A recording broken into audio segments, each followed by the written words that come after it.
Hello everyone. स्वागत है आप सभी का सिंपल एनफ चैनल पे। तो आज की वीडियो में हम लोग देखेंगे कि इंडिकेटर किस तरीके से हमें किसी भी ट्रेडिंग में कितना हेल्प करता है। जब हम कोई स्ट्रैटेजी डेवलप करते हैं तो उसमें हमारा इंडिकेटर का बहुत बड़ा रोल होता है। कोई भी इंडिकेटर, आप किसी भी इंडिकेटर के बारे में बात कर सकते हैं। एमएसीडी हो गया, सबसे जनरल हो गया। आरएसआई होता है। उसके बाद आप सुपर ट्रेंड ले लो। बहुत तरह के इंडिकेटर होते हैं जो आप किसी भी, अगर आप जीरोधा यूज करते हैं तो इंडिकेटर का एक यहाँ दिया हुआ है 52 button, Aroon, balance of power, Bollinger band. हजारों तरह के इंडिकेटर उपलब्ध है आज के मार्केट में। तो हम लोग आज सिंपली ये देखने वाले हैं कि क्या इंडिकेटर हमें ट्रेडिंग और इन्वेस्टिंग किसमें मदद करता है। ट्रेडिंग में मदद कर सकता है या इन्वेस्टिंग में मदद कर सकता है। सपोज आप किसी स्टॉक को 6 महीने साल भर के लिए खरीदते हो, होल्ड करते हो, तो आप जब बाई करते हो तो उस पॉइंट ऑफ टाइम पे आपका कुछ कन्विक्शन होना चाहिए स्टॉक में कि मैं क्यों बाई कर रहा हूँ। तो क्या आप इंडिकेटर को मदद लेके, इंडिकेटर का हेल्प लेके बाई करते हो? और अगर इंडिकेटर का हेल्प लेके कोई सिस्टम डेवलप करना चाह रहे हो तो उस केस में आपको क्या बेनिफिट मिलेगा? बेनिफिट मिलेगा या बेनिफिट नहीं मिलेगा, ये दोनों चीजें हम देखेंगे। ठीक है। तो सबसे पहले हम लोग चलते हैं यहाँ। स्ट्रीक का एक प्लेटफॉर्म है जीरोधा का, अभी अभी बिल्कुल फ्री है। आप भी, जो मैं कर रहा हूँ वो आप भी बैक टेस्ट करके देख सकते हैं। यहाँ पे इन्होंने कुछ स्ट्रैटेजी अपनी डेवलप करके रखी हुई है जिसको आप बैक टेस्ट कर सकते हो, देख सकते हो कि आपके मार्केट के पर्सपेक्टिव से किस तरीके से ये बिहेव कर रहा है।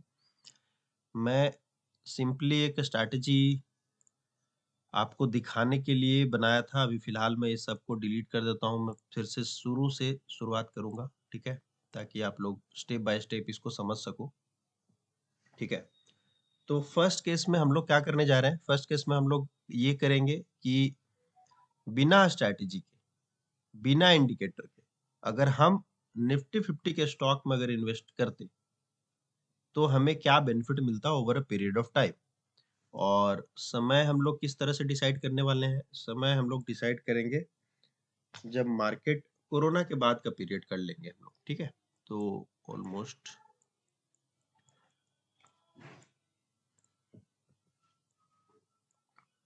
कोरोना के बाद का पीरियड समवेयर हियर, मैं एक यहाँ पे हॉरिजॉन्टल लाइन ड्रॉ कर देता हूँ। यस, समवेयर यहाँ पे ब्रेकआउट हुआ है लगभग 2 नवंबर 2020। तो 2 नवंबर 2020 के बाद एक मार्केट अप ट्रेंड में था। उसके बाद फिर कुछ टाइम मार्केट साइडवे था और फिर ये अप ट्रेंड में। तो अपना स्टार्टिंग पीरियड यहाँ रहेगा, आप लोग यहाँ भी सिलेक्ट कर सकते हो। बैक टेस्ट करने में कोई समय का, मतलब ये जो 2 नवंबर ले रहा हूँ इसका कोई ज्यादा महत्व नहीं है। आप बैक टेस्ट 2016 से लेकर 2020 तक के पीरियड में कर सकते हैं, 2020 से लेकर 2024 तक के पीरियड में कर सकते हैं। ठीक है। तो हम लोगों का डेट डिसाइड हो गया। अभी हम लोग ये ट्राई करेंगे कि अगर हम लोग नॉर्मली 2 नवंबर 2020 को जाके निफ्टी 50 के सारे स्टॉक अगर खरीद लिए होते और एक सिंपल लॉजिक रखते कि 15% डाउन में मैं उसको बेच दूंगा और 35% प्रॉफिट अगर होगा तो मैं उसको प्रॉफिट को इनकैश करूंगा और फिर से उसमें एंट्री लूंगा, क्योंकि स्टॉक अभी भी अप ट्रेंड में है। इस सिनारियो में सबसे ज्यादा हम लोग स्टॉक में इन्वेस्टेड रहेंगे over a period of time. जो मूव दे रहा है उसमें भी इन्वेस्टेड रहेंगे, जो लॉस देगा उसमें 15% लॉस लेके हम लोग उसको बुक कर लेंगे।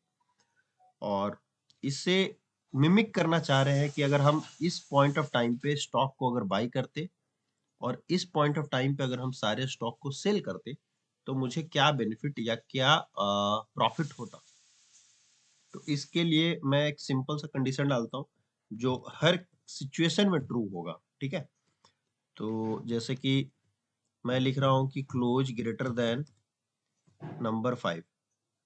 तो इससे क्या हो गया कि कोई भी स्टॉक जिसका प्राइस 5 रुपए से ज्यादा है डे के चार्ट पे, तो वो एंट्री हो जाए। तो ये कंडीशन सभी स्टॉक के लिए वैलिड है।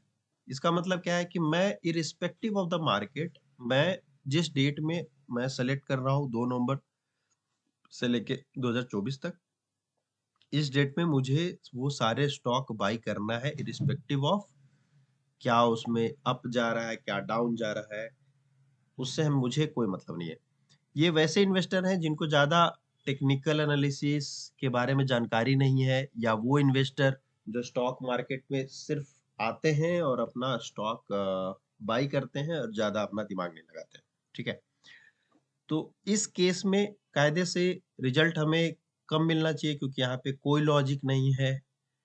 सिर्फ निफ्टी 50 के स्टॉक हम ले रहे हैं, ये एक लॉजिक है क्योंकि ये फंडामेंटली स्ट्रांग होते हैं। निफ्टी 50 ही है जो पूरा मार्केट को ड्राइव कर रहा है, एक तरह से लार्ज कैप है, तो इसमें पैसे डूबने के चांसेस कम होते हैं। तो जो जिनको कुछ नहीं पता वो डायरेक्टली जाएंगे और Adani, Asian paint, Axis bank, Bajaj finance सारे शेयर खरीद लेंगे। ठीक है?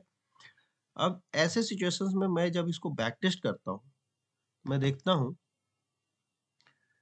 कि मेरा जो रिजल्ट है, कुमुलेटिव रिजल्ट, ओवरऑल जो रिजल्ट है, ये स्टॉक स्टॉक बाय स्टॉक को ये अभी बैक टेस्ट कर रहा है। तो उसको हम लोग देखेंगे। एक कुमुलेटिव रिजल्ट यहाँ पे पब्लिश होके आएगा, उसको हम लोग देखेंगे। वीडियो को मैं थोड़ा फास्ट फॉरवर्ड कर दूंगा यहाँ पे, ताकि आपको आसानी हो, सीधा रिजल्ट देखिए। इसमें थोड़ा टाइम लगता है। ठीक है?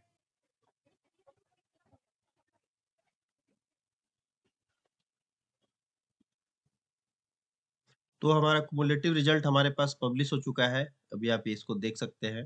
तो ओवरऑल जो गेन है 93% यहाँ पे दिख रहा है मुझे। तो ये 93% ये CAGR नहीं होता है, ये कुमुलेटिव परसेंटेज गेन है पर ईयर। जैसे फर्स्ट ईयर में आपको 20% हुआ, सेकंड ईयर में 25, दोनों को मिलाकर 45 2 साल में। तो अभी हम लोग 4 साल पीरियड में लिए हैं, 2020 से लेकर 2024, ऑलमोस्ट 3 साल के आसपास, 3 and 3.5 ईयर है। तो अभी हम लोग ये देख रहे हैं कि मुझे जो रिटर्न मिला है, कुमुलेटिव रिटर्न, दैट इज 93%। और इस केस में जिस जहां पे मैंने कोई लॉजिक नहीं लगाया, उस केस में मुझे 50 टाइम लॉस हुआ है, 160 टाइम विन हुआ है। क्योंकि विन टू लॉस रेशियो बहुत बढ़िया है, बहुत अच्छा है। ठीक है? तो एक इन्वेस्टर जिसको मार्केट में इंडिकेटर के बारे में कोई जानकारी नहीं है, इरिस्पेक्टिव ऑफ द मार्केट, वो गया और उस पॉइंट ऑफ टाइम पे उसने सारे निफ्टी के सारे स्टॉक उसने बाय कर लिए। अभी मैं टाइम, आप यहाँ से चेंज कर सकते हो, बैक जा सकते हो, फॉरवर्ड जा सकते हो, बट मैं टाइम इसी को सेम रखूंगा। अब मैं एक जागरूक, जो बोल सकते हैं सो कॉल्ड जागरूक, आई विल से, क्योंकि आप जब रिजल्ट देखोगे तब आपको समझ में आएगा कि इंडिकेटर लगाने से मुझे क्या बेनिफिट हो रहा है या क्या लॉस हो रहा है। निफ्टी 50 का स्टॉक है, फंडामेंटली स्ट्रॉन्ग स्टॉक है। ठीक है?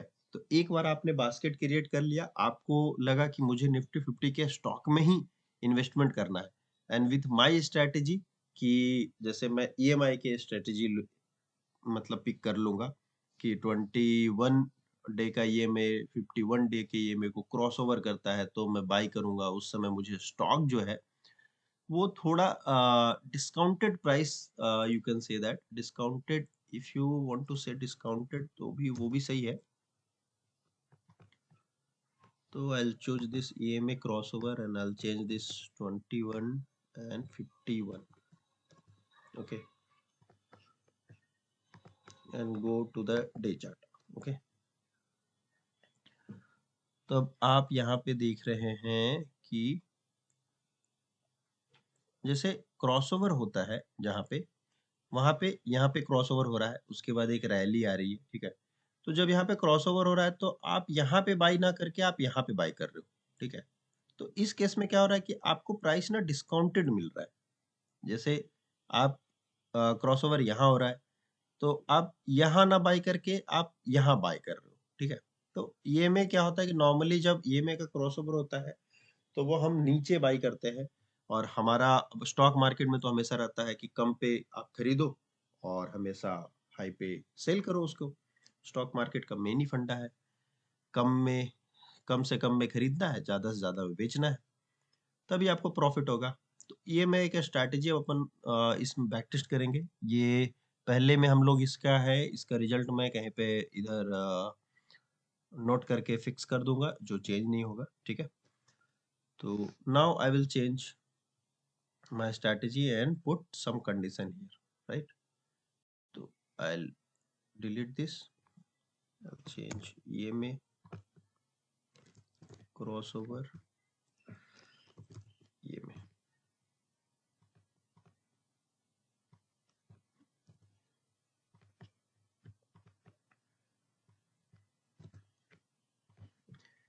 By the way last case में आप देखिए, अभी मेरे पास रिजल्ट होगा, अभी ये गया नहीं है क्योंकि हाँ, तो अभी आप देख रहे हैं कि 2 नवंबर 2020 को मैं इरिस्पेक्टिव ऑफ द मार्केट मैंने बाई किया था, तो सारे स्टॉक 2 नवंबर 2020 को बाई हो गए होंगे। अभी जैसे अडानी पोर्ट को जाएंगे तो सबसे फर्स्ट 3 नवंबर 2020, 2 नवंबर को हम लोगों ने शुरू किया था, तो सारे स्टॉक 3 नवंबर को ही बाई हुए होंगे। जैसे देखिए 3 नवंबर, ठीक है, क्योंकि इरिस्पेक्टिव ऑफ द मार्केट हमने सारे स्टॉक को बाई किया था।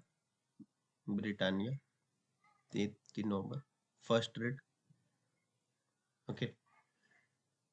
तो अभी हम लोगों ने कंडीशन डाला है, ये में 21 51 को क्रॉस ओवर करता है तब बाई करेंगे 20, ये मेरा स्टॉप लॉस और ये target profit will be same and period will be same. एक चीज यहाँ पे आप ध्यान दीजिए, जब लास्ट टाइम हम लोगों ने बाई कर रहे थे तो उस समय मेरा एक था कि जो भी मैं पोजीशन बना रहा हूँ उस पोजीशन में पर पोजीशन मेरा पर जब भी मैं बाई करूंगा तो 20,000 का क्वांटिटी बाई करूंगा, उससे ज्यादा नहीं, ठीक है।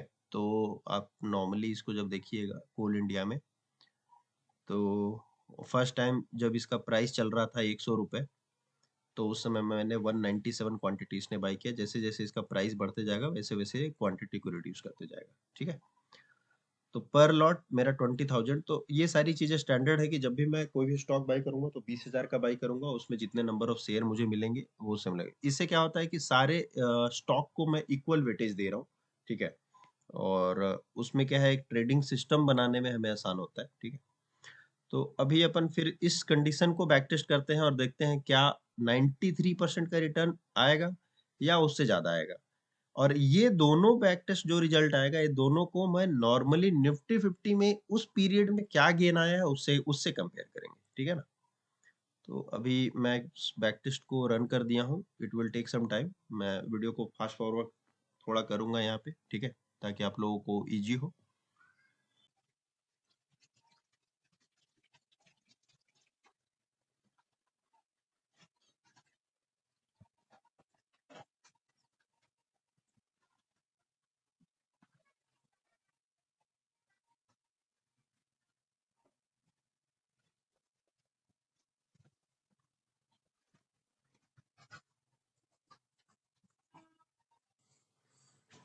तो हमारे पास रिजल्ट आ गया है, ठीक है।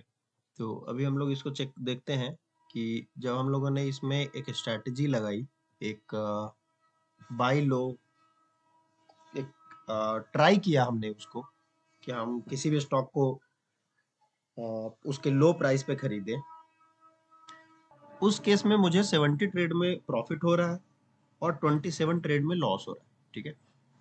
और कुमुलेटिव परसेंटेज जो है, जो मुझे प्रॉफिट हुआ है, दैट इज 38%। तो आप इसको देख सकते हैं कि ये कितना लो है कंपेयर टू 93।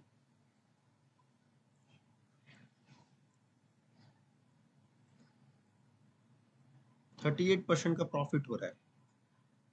तो जहां पे मिस्टर एक्स, ये मैंने ड्राइंग किया था थोड़ी देर पहले, आप सब देख सकते थे, ठीक है। ये मिस्टर एक्स हैं जिन्होंने कुछ पढ़ाई नहीं किया, कोई इंडिकेटर का इस्तेमाल नहीं किया, तब इनको परसेंटेज प्रॉफिट क्या हो रहा है, परसेंटेज गेन क्या हो रहा है, 93% कैपिटल इनका एप्रिशिएट हो गया है।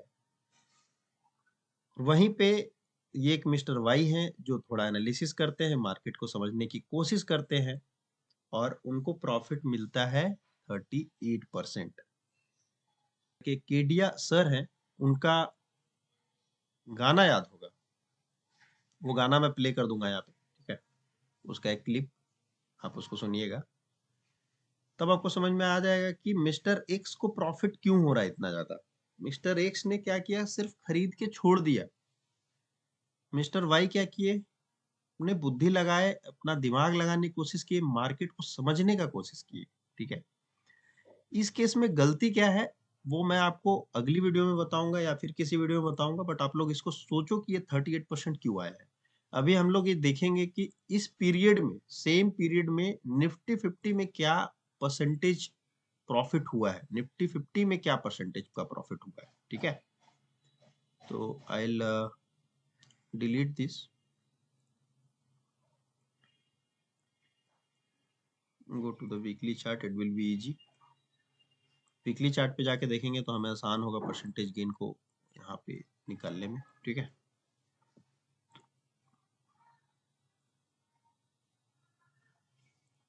Eighty percent. अगर आप नॉर्मली इस पीरियड पे जाके इस निफ्टी 50 का ईटीएफ अगर खरीद के छोड़ देते सेम अमाउंट का, जो फर्स्ट केस में जो मिस्टर एक्स था, जो मिस्टर एक्स का जो स्ट्रैटेजी था, कुछ भी मिले मुझे निफ्टी 50 के स्टॉक बस खरीद लेने हैं, 20% अगर गिर जाएगा तो मैं उसको बेच दूंगा, 35% प्रॉफिट होगा तो मैं उसको प्रॉफिट को सेल करके फिर से बाय करना है, वो तो मैं स्ट्रैटेजी में दिया क्योंकि ये सिस्टम है। ये मेरी भावनाओं को तो एग्जैक्टली समझेगा नहीं, बट उस चीज को मिमिक करने के लिए मैंने 35% का कैप रखा कि जब उतना प्रॉफिट हो जाएगा तो मैं उसको सेल कर दूंगा और फिर मैं वहां पे बाई करूंगा और फिर वहां से 20% का एक एसएल रखूंगा। आप उसको ट्रेल कर सकते हो स्टॉप लॉस को। ठीक है, बेचने की कोई जरूरत नहीं है। इस केस में 80% का गेन हुआ है। जब आप यहाँ पे ईटीएफ खरीद के आज के डेट में आपका ईटीएफ में जो अमाउंट डालते 50,000 डालते, आपका 80% अप्रिसिएट हो जाता हो, लगभग 40,000 रुपए के आसपास। मिस्टर एक्स ने भी वही करने की कोशिश किया जो भी उनको मिला, क्योंकि मुझको पता था निफ्टी 50 के स्टॉक है, ये कभी भी कंपनी बर्बाद नहीं होएगा। तो उस केस में उसको फायदा हुआ 93%। वो एक पीरियड था, हो सकता है कि ये 80% को वो ओवरकम कर गए, दूसरे पीरियड में इस 80% को भी ओवरकम ना कर पाए। ऐसा क्यों हुआ, ये सारी चीजों के लिए हम लोग एक अलग वीडियो बनाएंगे, देखेंगे उसमें क्या दिक्कत है, क्यों ऐसा हो रहा है। ठीक है, तो मिलते हैं फिर अगले वीडियो में।